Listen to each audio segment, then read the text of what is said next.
All right, y'all. We back. It's episode 4. Truth behind the numbers. Real talk, real truth, real numbers. I told you guys I had a guest for the first time ever on the show. I told you I had a D1 coach. I told you I was hitting the road. But I sold him short. I had to do some research. You know me, I'm all about the numbers. I had to go figure out who he really is, what he really do, and what he really about. So let's go down and listen to these things. I had to pick by half of them. We don't got enough time to be talking about. He ain't that special, but we're gonna give him a little time because he is our first guest. He had 900 plus points over there at Trinity. He was a state champ in high school. So not only was he good in high school, he was good in college, and he was good in he didn't go to the league, but he was on pages like Bron. He could have been LeBron, but he slipped up. I could have been. Could have been. But then he goes and he's a D3 coach at Houghton University. Then he goes on from there and is a D1 coach at Indiana University, the Big Ten. Yes, sir, indeed. And then he goes on D1 coach for Prairie View, representing the HBCUs out here in Houston. And he's also, I've seen a bunch of them. He is one of the best skill developers you have seen in the U.S. And this is not just me because I know him and he done trained me a little bit. No, this is because the numbers don't lie. You can look at people before and after he was with him at Indiana at the highest level on the women's side before WNBA and see how they've jumped after they've gotten the workouts. I've watched the workouts. I've seen them. I'm like, dang, I couldn't do half of those things them women were doing over there. So all y'all trying to say y'all going to whoop D1 women, you lost your mind. They're going to shoot your face off. And y'all don't play real defense. Facts. And I am still, humbly, his best recruit he's ever had. And that is the truth. Because the fact that he got me to come all the way from Houston all the way up to Houghton, New York, hey, listen, he's different now. He didn't tell me what it was really like before I got there. It's recruiting. Exactly. But he's better than that now, so you believe everything he says. We're going to get started. We're going to start with, for the first time on the show, not because I didn't want to talk about it, but the season hasn't started yet. I wanted to give it some time to gain some traction to see what people was doing, how people were playing. But the WNBA season has started. And if you want to watch some real basketball, where they're running sets, they're not doing a bunch of flopping, it's not all about dunking and shooting from logo 3, which some of them are, but they're playing real basketball. You can watch college hoop or you can watch the WNBA. If you a kid and you try to learn how to play real basketball, watch the WNBA or watch some college ball. Don't go watching the NBA right now because none of y'all is Shea, none of y'all are Wemby, and none of y'all is KD or any of them, okay? Come on down. Watch this basketball right here before you go to the NBA because y'all can't do 17 step backs in your team, okay? So first thing we got, who's the best player in the league right now? The WNBA. In the WNBA. I feel like it's not a lot of debate about that one. Probably Asia Wilson, in my opinion. Yeah. She reminds me, she is like, I know she's not as tall, but I think she is like the Wemby of the W. I can see the comparison, but I don't know if that's where I'm going. Okay. If anything, I'm comparing Wemby to her, Okay. Because she do got multiple, you got 3-time champion, she got does. MVPs, DPOYs. She been doing it. Statues, all of that, man. Okay. She's an icon. Hey, listen, one thing about Asia, y'all understand, I met Asia Wilson's dad at a Vegas game. Now listen, I can say this now because it's out, and I have people that can fact check me. When I met him at this game, Bam Adebayo was up in the you suites. knew about them before everybody else. I'm telling you right now. Listen, I can fact check this. So, because I'm talking to him, right? And he was like, yeah, my boyfriend up there, I ain't supposed to say nothing. Y'all say anything, I'm about to come. He told me that, Bam, this was probably about almost 2 or 3 years ago. They've been together for that long, and y'all just didn't know. Nobody did. I'm telling you, I did. I talked to her dad. This is the truth. I don't know. I can't. Who would make up a lie like that? That makes no sense. I feel you. I feel you. So I knew that. Look, I knew she was getting, because that's why Bam game started growing since then, because she teach Bam. Bam don't teach her. I'll tell you that right now. Okay, now the question we got. Talk to me about Caitlin Clark. So she had the first year. Yeah. She was the talk of the town. Everybody saying she getting the money. The money's going up. Revenue's going. She's doing all this stuff. Then she gets hurt last year. Can't play as many games. And now she's come back. The buzz around the W about she's still Caitlin Clark. Don't get me, but the buzz is not the same.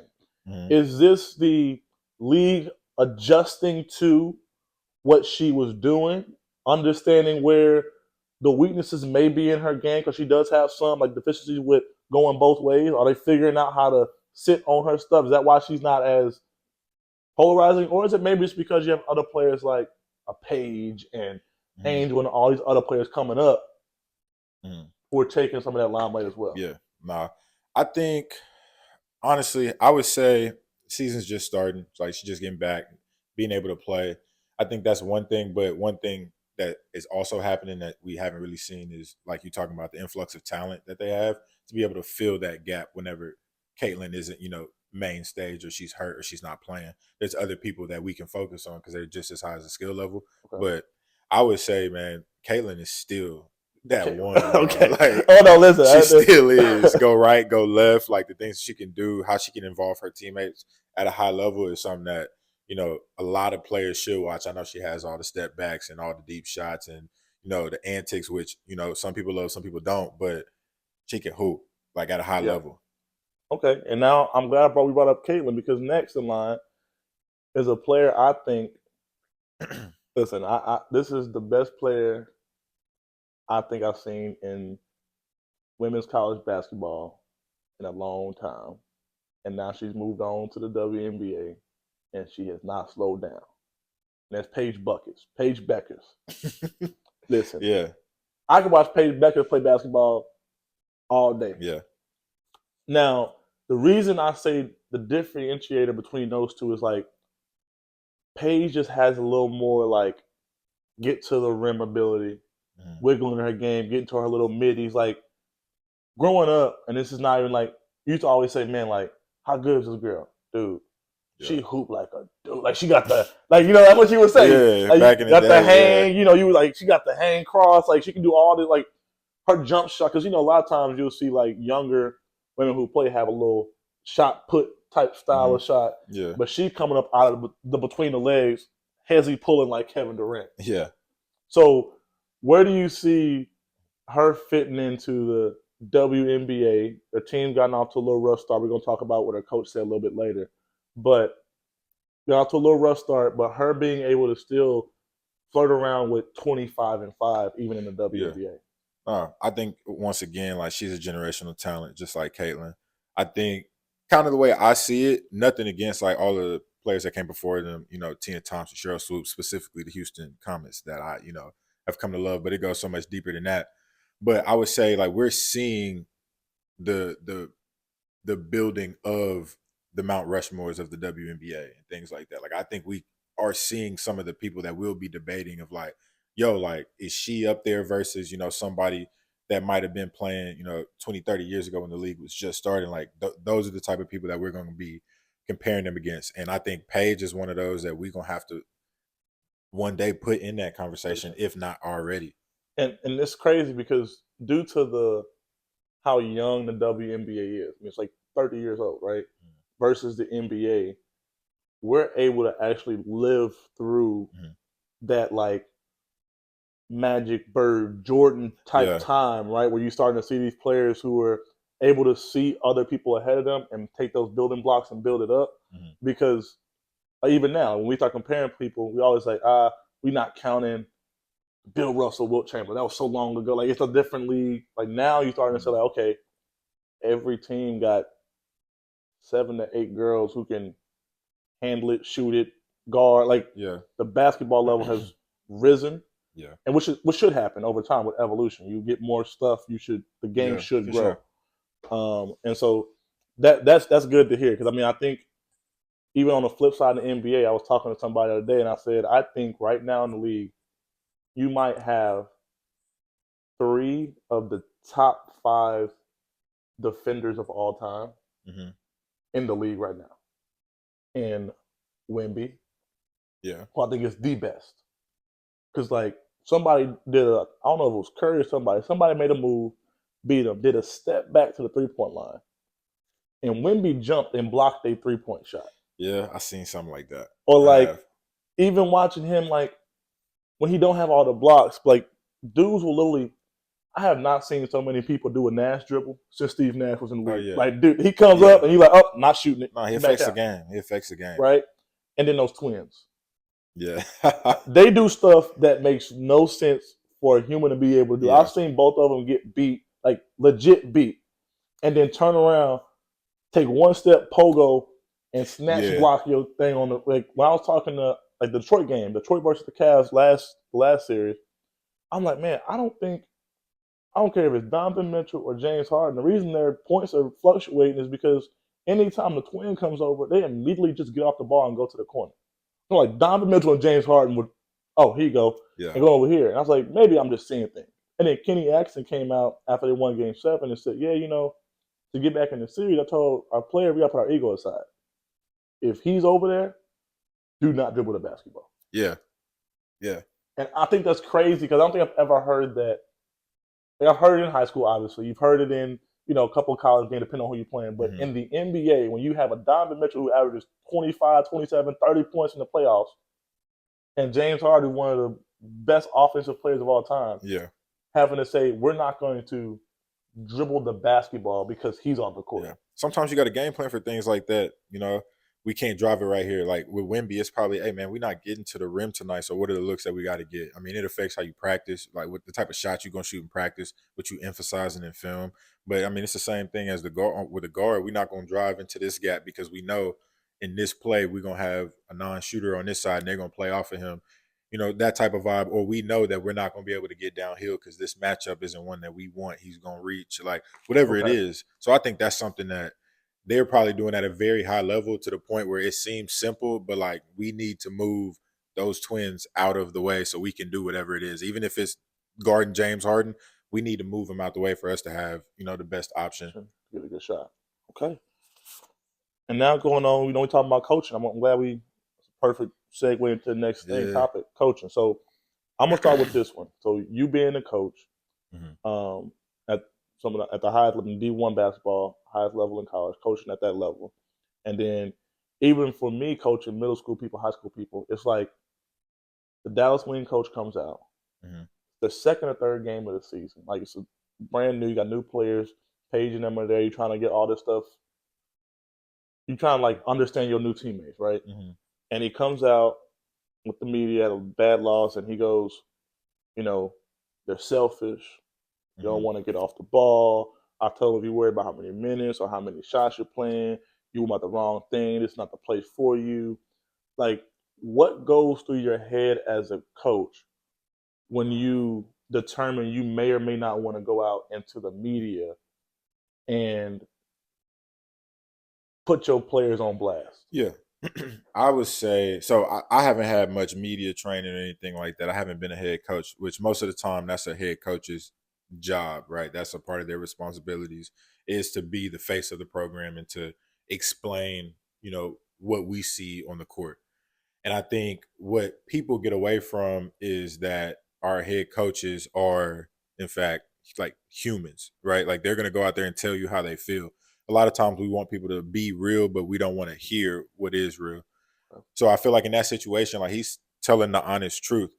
And I feel like there's a part of us who don't want to hear that our heroes have flaws or that the people that we look up to aren't doing it the right way all the time, which maybe we shouldn't point that out. Maybe we should, I don't know, for whatever, the head coach of that program wants to, say or the point that they want to get across. But the thing that I appreciate about it is that we actually do get the opportunity to see the story of it. Like he comes out, he calls them selfish.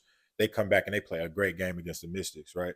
Get a win against the Mystics at home. So now it's like, okay, you see that his coaching is working. He's calling out the things that matter. And now you also give the ability to those fans that you're speaking to see like he got on to them after a loss.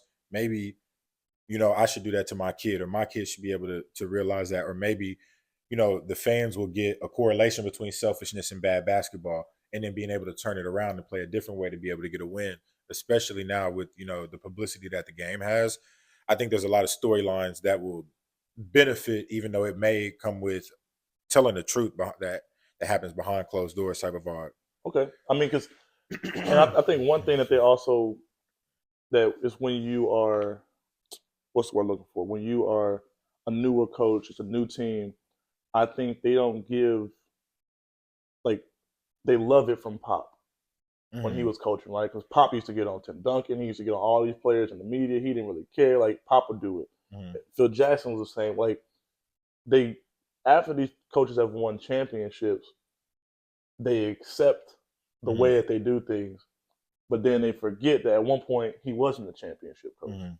And so it's like now he's a new person. I don't like this. And it's like, okay, yeah, but I mean,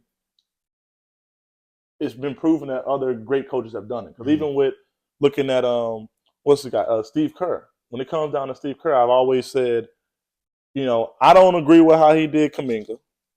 I also don't agree with like how he's always used his younger players. But the dude does have 4 championships. Mhm. He has a system. He has things that he likes and he dislikes. Mhm. And the things he dislikes can be another team's goal. Yeah. I mean, because shoot, look at for instance, like Jared McCain, which I don't know why the 76ers traded him to OKC. It's like Yeah. that needs to be vetoed like they did Chris Paul going to the No, Lakers. for sure. Like, Definitely. why are Definitely. we sending Jared? Like this dude single handedly the previous series was averaging like 15 points in the games he played against the Lakers, shooting the lights out, hitting five, Yeah. 6 threes a game, and you give him to the defending champions, right? So I think that's also the thing is giving coaches enough time to establish who they want to be and how they want to do it, Mhm. and then see if it leads to wins. Yeah. Okay, now we're going on to the NBA. So I'm gonna break this down and explain it to you. So you have your timeouts. Going into the fourth quarter, you can have no more than 4 timeouts. If you haven't used all your timeouts, you will lose the ones up to 4. When you go into the last 2 minutes, you can only have 2 timeouts in the NBA. If you have more than 2, you better use them or you'll lose them. Mhm. So the talk right now is talking about how Kenny Atkinson managed the game against the Knicks. With 7 minutes left to go in the game, Mhm. they were up 22. Yeah. He had 4 timeouts, all 4. He didn't use one of his timeouts. Again, he only has 2 going to the last Yeah. 2 minutes. He'll lose 2 if you don't use them. He didn't use a timeout to like the 3 minute and like 15-second mark. Mhm. And that was after like I think at that point they were only up by like 3 or 4. Mhm. And so the talk is like, why don't you use a timeout earlier? Why don't you, Yeah. after the Knicks go on a run, maybe it was like a 7-0 run, whatever it was. Now it's like you're only up 15. Call a timeout, drop a play, get your best star easier bucket. Maybe it goes up to 18. You can stop the momentum. But he Mhm. waited so long, Yeah. and they've also played 2 back-to-back series that went 7 games. Mhm. So is fatigue setting in at this point after you've traveled to New York and all Yeah. that? No, it could be. I think one thing, it's always tough to judge a head coach's intentions because you don't know what they're trying to accomplish, right? So I know one thing that you have to also do as a coach is you have to manage the game, right? You're not just managing the plays or anything like that. You also have to manage the momentum of a game. That's why sometimes you'll see coaches go out there and get a technical foul at a certain time because of what they're trying to do to the game. So a lot of times I know like coaches may not want to call that timeout because you don't want to call a timeout on the road, right? Yeah. In NYC, yeah. In the In the Madison Garden. Square Garden Yeah. while they're on a run. What happens when I call that timeout? The Crowd place goes. goes crazy, Yeah. right? So he may be waiting on them. Like I know my guys are going to get a stop, and when they get a stop, I'm gonna have them dribble it up. We're gonna call a timeout, or I'm gonna let us get a bucket. Crowd goes quiet. I'm gonna call a timeout on the make, right? And it changes the momentum of the game. So now he's battling. All right, do I let them keep scoring, and we kill that run, and I call a timeout, and I did the silence in Madison Square Garden, or do I allow them to or do I call this timeout, let the crowd go crazy, but we still have this lead? So I know that's burned. You were at a game where that burned me. I was coaching against Jameer and his team. We were winning. His team was extending the lead, or his team was fighting back, starts to extend the lead, and I'm waiting on us to get a bucket so I can call a timeout. But we just weren't able to score. And so it looks like I'm just not calling a timeout when in reality I'm waiting for us to get a time, like to get a bucket so that I can call it on the offensive. I can set up our defense full court, something like that, right? So you never know what they're trying to do, but I would assume it had to do something with the momentum of the game, not just necessarily having the timeouts or the score or something like that, but he wanted to call that timeout at a certain, trigger, whether it be a made basket, a stop, jump ball, something was going to make him call that timeout, and it just didn't happen.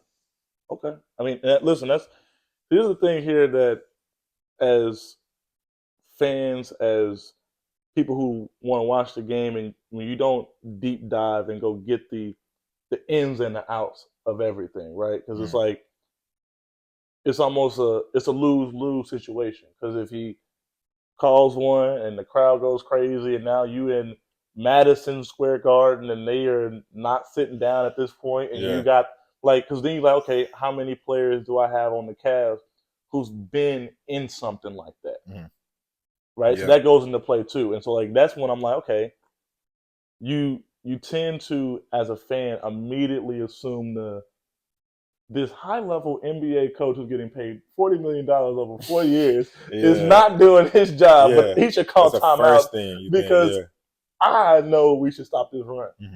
And that's the part that I think has changed in, I would say, sports media now versus before. I think before you gave people the credibility they deserve based on where they were. Because I don't see random people just becoming NBA coaches. And I think there's a reason for that when a coach gets fired, like Jay Kidd just did, he's going to get another job. Yeah. Because there's not that many NBA coaches that's just walking around the street. Like, just, it's not. And so that's why I think it's crazy that now, like, there's so much opinions and so much thought on social media, on X, on all these things that can push this narrative of Kenny Atkinson has not done his job, where he's won 2 Game 7s, which are the hardest games to win, back to back. Yep. And he beat the number 1 seed in Detroit, who was supposed to win. They were favored to win that series in a Game 7 in Detroit. Yeah. And so one thing I will say, and in both those series, the R.J. Barrett game, where he had that 3 that bounced 17 times on the rim like Kawhi's did, and they beat him, he was able to galvanize his troops and have them push through it. Then you have Detroit coming there and win those 2 big games back to back and force a Game 7. What do you do again? You galvanize your troops and beat Detroit by 40 points in the Game 7. Yeah. So if any coach at this point in time in the playoffs has shown, hey man, one loss is not going to define our series, and we can pull up our bootstraps and keep it moving, I'm going to get them playing again, it's Kenny Atkinson. So we'll give him that. And then now we're going to talk about how, I don't think it's coincidence, but the best teams right now that are left are using, because there was a tweet you posted about how you built your offensive playbook, right? And it was like motion, you have to about dribble handoffs and different things like that. Yeah. But the best teams that's left in the playoffs, the Final Four, they're not just relying on the strength of their talent, because everyone has a star player. But what can you do as a coach with running sets to make the job easier for your star players? That's what the triangle offense was. It was, I'm going to make it easier for the Michael Jordan. If I make it easier for somebody who's already better than everybody else, now our buckets are a lot easier. And so we've seen OKC use Hartenstein in this like Jokic type style, Spain big type thing where he goes into a dribble handoff with a backside action. So now Shea is getting a full head of steam. He's going to bump that guard. So now you got a big trying to hedge with Shea. And as you coming over the top as the guard, if you overplay, he stops, gets to the free throw line, gets bumped. Or he sprints out, does that almost Chris Paul-esque thing, gets to that midi, over the top with you, knocks it down. We've seen Wemby be the person setting the pin down so he can get all those duck ins. Because if you stay on that inside, all he's going to do is if y'all switch, boom, I hold, throw it over the top. I'm dunking on you, and now he's catching the ball backwards every other day and throwing it in because he's 7'4". Then you got Cat changing his game, and them getting him more in a big creating stuff for Jalen Brunson to set those away screens to get that switch because they want James Harden guarding Brunson because he's the worst defender on the court as of right now. So he can get that space. And if you don't, ISO just Brunson, he had it going. They were going into that sprint, a screen into a pop, a pick and pop with Cat because Cat's probably the best shooting big in the league. Yeah. So what do you I mean? I don't think it's a coincidence. And like, break down how, as a coach, you look to. Are you changing your offensive philosophy based on the players you have, or are you setting your offensive philosophy and then going out and trying to find players who fit it? Yeah. Well, I think it's different just wherever you are. For me personally, I think it's more versatile to be able to change your offense based on whoever you have, right? There are some people who believe in whatever it is that they do and they go out and they find people that can do it the best. I'm more so like I want to be adaptable. I want to be able to basically anybody that comes into my program can succeed because I have that level of, well-roundedness about me and hopefully a staff that I'm working with. So for me, it's always going to be how can I maximize that player because anything that you can think of can be put into any type of entry, any type of action, anything like that, right? So if I have somebody that wants to get downhill, is it off a ball screen or is it off a dribble handoff, right? Which is it going left? Is it going right? All right. Well, I like them coming off of dribble handoffs going right. I know that. So how many different ways can I get them into that, right? I could just start off the game by straight up dribbling it at them, see how they guard it, right? And now I know, all right, well, people are going to sprint under, right? So people sprint under, they try to meet her because she may not be able to shoot the ball or things like that. Well, what happens if I can get her to set a down screen and then come off now she's coming off a zoom. Now how do they do? Oh, will they switch it or they blow it up? Yep. Well, now I got another option, which she's setting the down screen. The person coming off curls it, and then she's coming off, right? So there's a lot of different ways to get to that. So let's say the Wemby situation you talked about with the pin down. Well, I like Wemby posting up, but everybody in the world knows that Wemby should be catching the ball right there. Yeah. So what do I do instead? Well, I pull him out, set a pin down.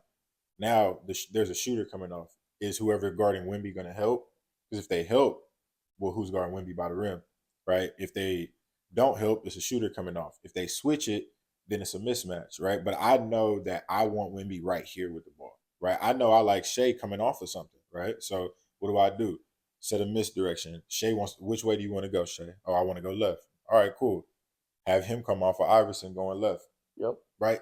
Or they might come down, have him come off a ball screen going left. Anything.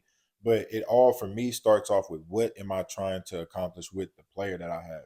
Whatever their specific, makeup is, whatever they like to get to. Whether, all right, if it's a shooter, how can I get them shots?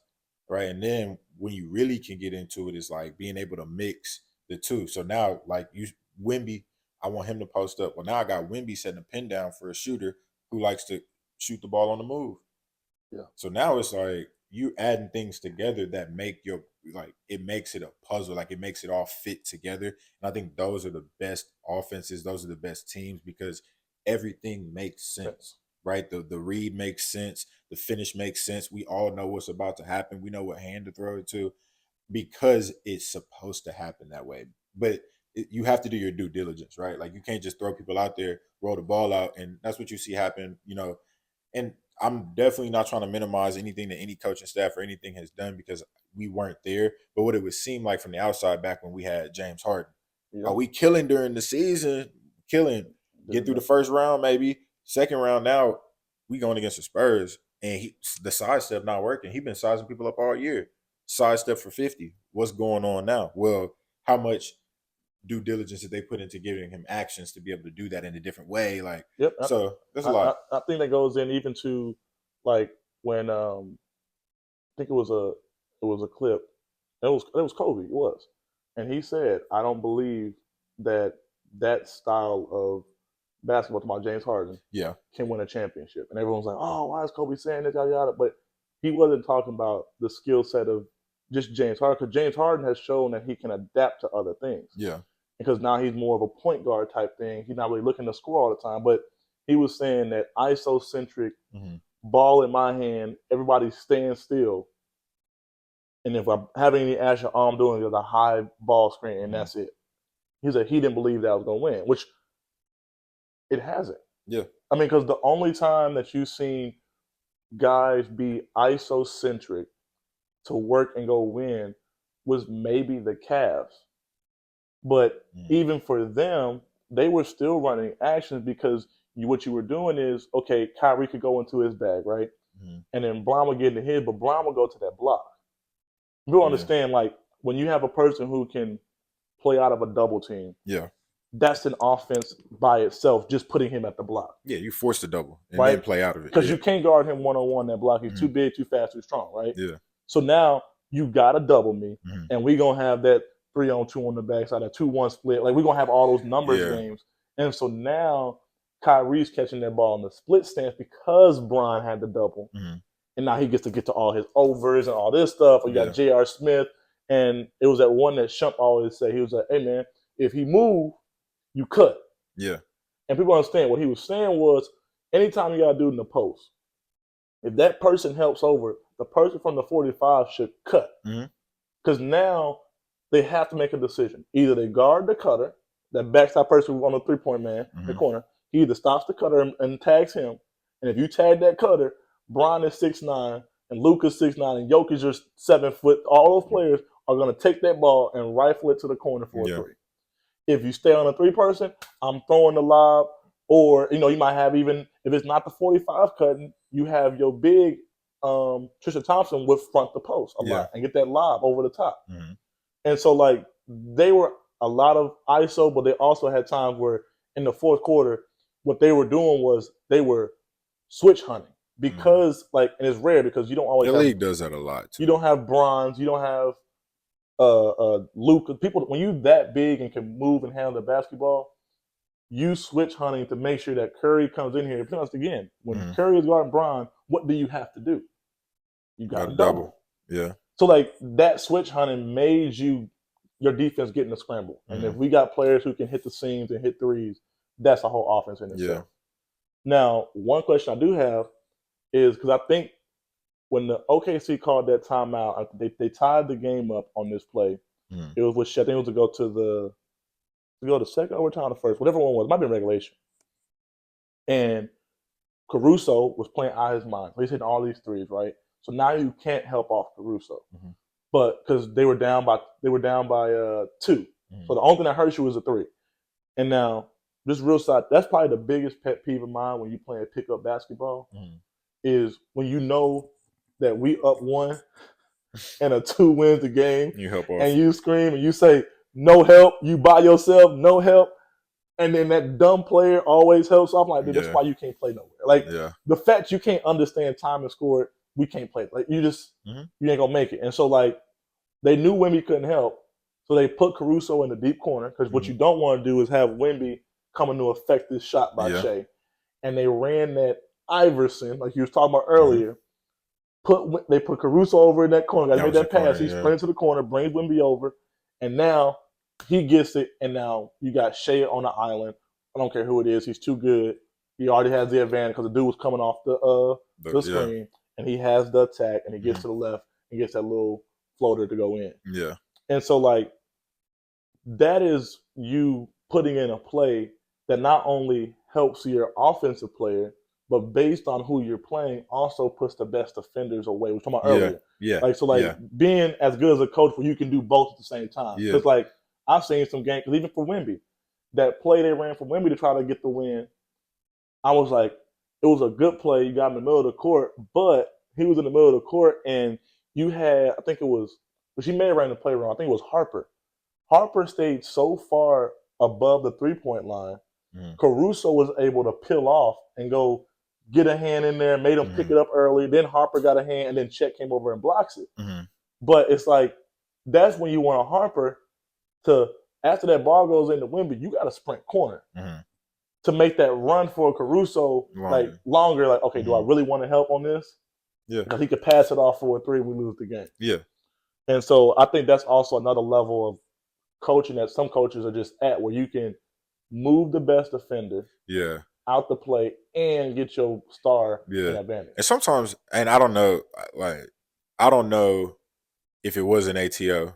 It may have been, right? I don't know. But just, and this is what I love about basketball, bro. Like, just the intricacies of it. Like, was that in their playbook for the night? Was that in their playbook for the year? Or did they know that Wemby was going to be? Did the Spurs make an adjustment that Wemby was on Caruso? Yeah. And now I know that I have this play in my arsenal that takes Wemby all the way to the other side of the court while bringing Shea this way, right? Or like all of the small details that make him call that. They may have never run that play before, but because of what was happening throughout the game, what the Spurs might have been doing, like all of that different type of stuff would have made them run that play in that way, in that time. So that's what I love about the game, and that's what, like, it's so much deeper than what we see, even like the base level of what people see. But like, people don't look at it like even further than that. Like, have they ever run that before? Like, are they running that because it took Wemby away, or like, did that just happen? Like, did they switch the matchup because of something that was happening earlier in the game? Like, being able to see all that type of stuff is what 6 or 7 people on that bench are doing. Yeah. So, and then I think you also go into, which is crazy to think about, like, in the NBA, people are so good. It's just crazy to me that, like, when people are like, oh man, why isn't Wemby guarding Caruso? He's hitting 7 threes. And it's like, players are too good for you not to give up something. yeah. Right? And so it's like the Spurs came into that game and was like, if Caruso's gonna beat us, Caruso's gonna beat us. Not, and no disrespect to Caruso, you just not Shea. And we know Shea can beat us, right? We know that if J-Dub gets off, he can beat us. Yeah. And so it's like, what are you willing to give up? Because, like, I know for teams that we play, like, if you do stuff where you're like, okay, we gonna live and die with their big taking a contested floater, right? Don't try, like, you a big, you small dude, just wall up, right? Yeah. If he makes it over you all day, we gonna live with those floaters because it's a lower percentage shot. Yeah. We gonna live with off the dribble pull ups. Mm-hmm. Don't give up layups. Don't give up open threes. Get them off the line, right? So you find things within your system that you live with, and then I think the coolest part about it was that's what they were living with the entire game. And then it's the chess match about basketball, right? So you do that. That gets you to where you were in a 2-point game at the end of the game, have a chance to win.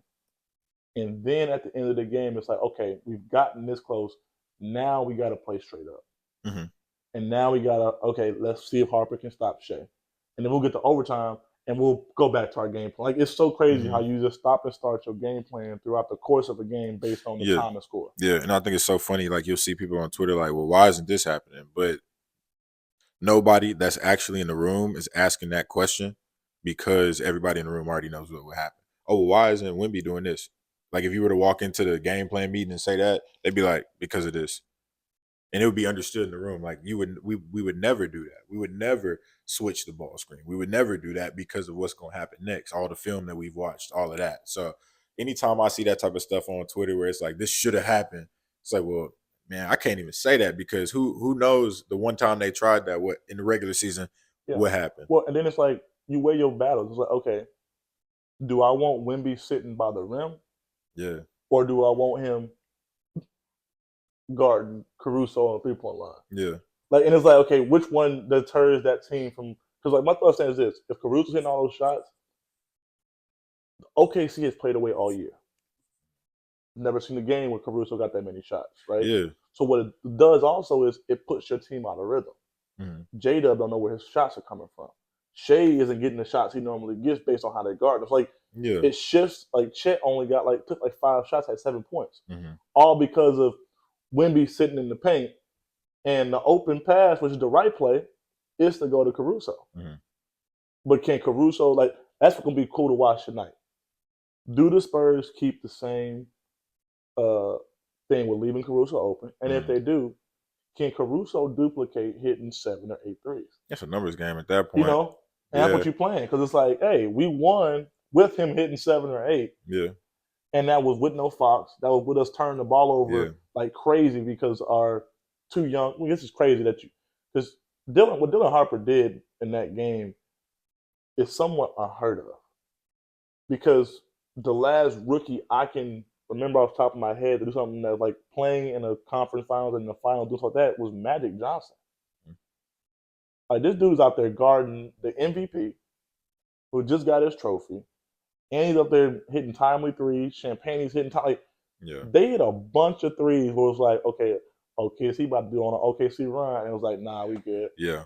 Nah, we good. Like it's He's just solid at that age too. And I saw a thing on the way here.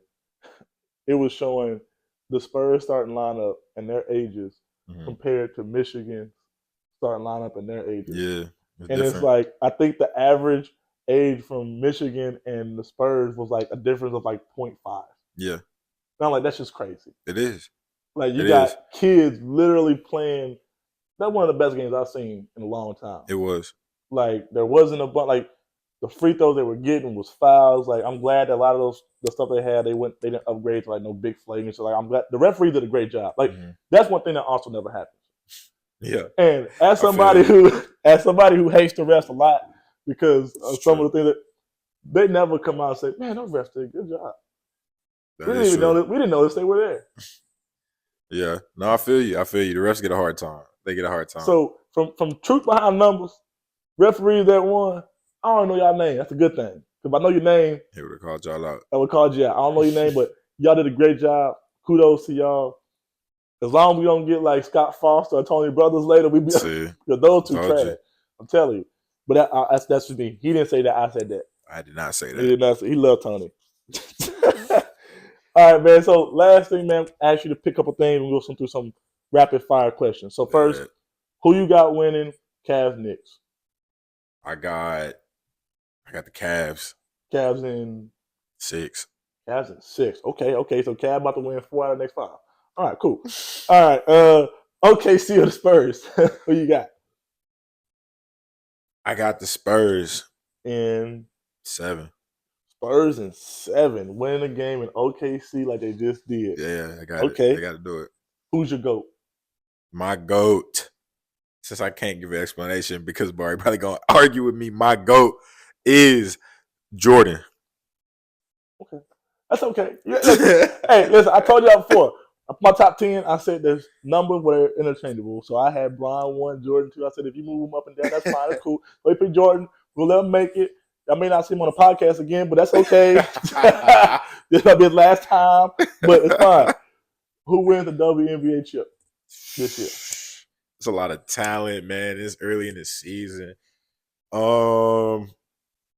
Just off the strength, man.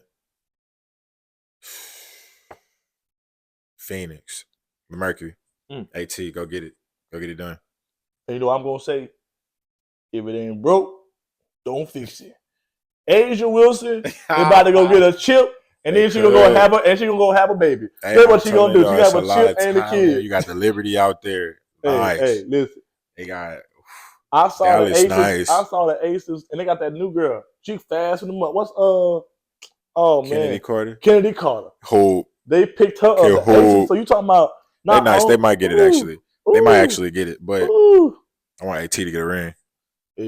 She in the wrong time. She came in the times of Asia Wilson. Yeah. And she got it on lock. Okay, so this is a 2-part question. First one. Greatest NBA era. Give me that T-Mac, Kobe, Yao Ming era, bro. The 2000s to like the 2010s. You know what I'm saying? That's my era. Braun in there, D Wade in there. Hey man, maybe y'all can rewind it. When I asked him who his GOAT was, he said it was Jordan. But the greatest era was 2010. Where's Jordan in 2010? I want to know. He was running the Charlotte Hornets and they was trash. Okay, so the best era is 2010 with all the players. All the best players. Oh, okay. Yeah. All right, we'll keep moving because some people be just saying stuff sometimes. Okay, he caught him on stuff. I didn't do it. He did it to himself.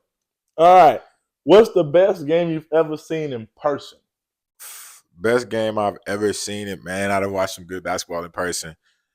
I gotta go. Go, everybody, if you get the chance, go watch. What year was I at Indiana? My first year. It would have been 2023, 2024. I think so, yeah. So 2024, Iowa at Indiana. Right? Caitlin Clark. It's a number 5 versus like number 12 in the country, right? That was a game, right? It was crazy. And I'm biased. IU won. Go Hoosiers. Yeah, go Hoosiers. Hoosiers. Best game I ever seen, man. Got Mackenzie Holmes in that game going crazy. Like she had a crazy block in that game that went viral. Sarah Scalia hit a crazy jumper, right? To end the game, right? She also got a tag for telling the girl she was too small. Like it was just the game was crazy. The fans were crazy. The atmosphere was crazy. Okay. Right. So that would be my best game I've seen in person. I will say for me, in person, man, the best game I ever saw. It was D3 basketball. Here we go. It was who was it? It was Hardwick, and they were at Houghton. They were at Houghton, and it was a close game. Houghton had won a game all year. They were like 0-9, something like that. Terrible. And then they go on this game against Hardwick. It's close, and they had some young guns and some little freshmen in there playing, and they're about to get a steal. We get a steal, go out. They had this 7'4" dude named Park, and they pass the ball up the court to the corner. And this freshman at this point is like, man, look, this is my chance to shine. Takes the three. Park, 7'4" dude, run at him. Fire! Let it rain. Nothing but nylon. They go up by like 5. Then they come down again. They swing around the horn. He has a 3. Park come again. Pump fakes him. Goes to the lane. Comes for a late. Drops it off to the big Billy McCray for the deuce. Billy, get down from there. Go up by 7. Game is over. The crowd is chanting. Jabari brought the dub. Oh yeah, that was about me, y'all. That was my favorite game in person. I was not there. It was an amazing game. I was not there. So, what's your favorite game you've seen on TV? On TV, Villanova versus North Carolina. Chris Jenkins hit the game winner after Marcus Page just that crazy 3 to tie the game right before. Best game I ever seen on TV. I think I got 2. That's tied. And they both involved the GOAT. You got 2016 Game 7, Cavs versus the Warriors, the block by James. Yeah. That was one game, and they were tied at 8-9. I felt like they were at 8-9 for 2 days when you were a fan and you were rooting for them. Those was hoping. And then the other one is that Team USA this past run versus Serbia. Like, to watch – kids, you should go watch this because everyone loves Curry. They always step backs, all that. I love KD, his hezzy pulls, Bron doing the fadeaways. If you go watch how their mentality shifted and they got right back down to the fundamentals. You saw Bron playing on 2. You saw Curry. He wasn't leaning anymore on his threes. You saw KD coming off of the screens straight up and down. Like, they weren't straight fundamentals, and all the flashy stuff went out the window. Yeah. Like, they played legit winning basketball. Like, go watch that because it's like a lot of players now want to start doing the flashy stuff before they learn how to do the fundamentals. Yeah. No, and it's like before you become – I heard it before you become Kyrie Irving, learn to be John Stockton. That's real. And so those are my 2. That's real. I found. That's a quote. Now. Clip that. Now, who – yeah. This he didn't know these questions right here were coming. I still don't know. These last 2 he didn't know what was coming. Yeah, let me hear it. Okay. I'm going to give you a good one first. It's a better segue to move in with the best one I have. All right, but let me hear it. All right. Is there anything you would tell to an aspiring college hooper? Like they want to play in college? Want to play in college. What I would say to anybody that wants to play in college right now is that it's so many opportunities to play in college. I think you always get caught up in the fact that like, oh, only like a small percent get to go play college basketball, which is true. But if you're in the space where you even think about playing college basketball, you probably can be part of that 1% or part of that small percent that goes on to play college, whether that be NAIA, D3, JUCO, D1, D2, any of those. And especially with the way the transfer portal is now, bro, like the opportunity makes a lot of sense. Get in where you fit in and then take the time to develop and then, take the time to prepare yourself. I think, and then I also think a lot of people get caught up in what offers they get or anything like that. one thing I always try to say, bro, like what God has for you, it won't miss you, right? And I would be praying that things that God don't have for me don't come my way. So don't get caught up in the offers, man. A lot of those places that y'all want to go really ain't what they seem to be. And some of those places that you would never think that you want to play at are the places that, the most life-changing stuff happens. So I would say it's a lot of opportunities. Take the opportunity that comes to you, because what God has for you, it don't miss you. And then go there with the intent of getting to the highest level, because now it's possible. You don't got to sit out a year. You can go and you can transfer year. Now you might not be able to do as much, but you can go spend 2 years somewhere developing yourself mentally, spiritually as a basketball player, and then go from there and, you know, go somewhere else, get more money, get more exposure, get more experiences. It's worth it. That's what I would say. So don't back off, keep going, go get it, however it looks. Hey man, that is the truth. Because if anybody would have asked me if I was going to end up in upstate New York when it's -2 degrees and seven, Beautiful place. eight, I don't know about that. It's beautiful when the snow not crazy, but Beautiful. if I would have known I was gonna be there, I would have never guessed that. We would wake up, it'd be deer walking outside, snow. It'd be beautiful. You hear gunshots all the time, but because people hunting. Hey, as you could say, what they say, to each their own. Yeah, it was crazy up there though. But I do have some of the best One road connections in, I've one ever road had. out. Some of the best friends, like these are brothers I'm talking to forever that I do have from that school that you can't change. We used to have fires. We just go out and just build a fire pit wherever we wanted. That is true. There's a creek that ran through campus. Yeah, it was a life. We did remember the team bonding we did on canoes. All right, last question, y'all. What we gonna do? Last question. We not at this time. No, we ain't talking about any of that. Last question, and this right here is gonna really test the credibility of the man next to me and see what his answer is. Because we're gonna see if he's really a truth teller or not, or if it's gonna be. You're finna say something crazy. Okay, who would win in a game of 1v1? Me or you? Game to 7. Game to what? Whatever number you want. All right, we go 5 spots, each spots to 7. All right, 5 spots, each spots to 7. Right. Barry winning 2 spots. I'm winning 3. All right, y'all. It is it's the truth behind the numbers presented by S4G. Hey, We're gonna call it. Hey, we say it's out the mud. Hey, you said Kobe 81. Who 81? I need Bam 83. Hey, he said, hey, I'm telling you, hey, watch episode 2. I broke it down for you. Watch episode 2. It wasn't that different.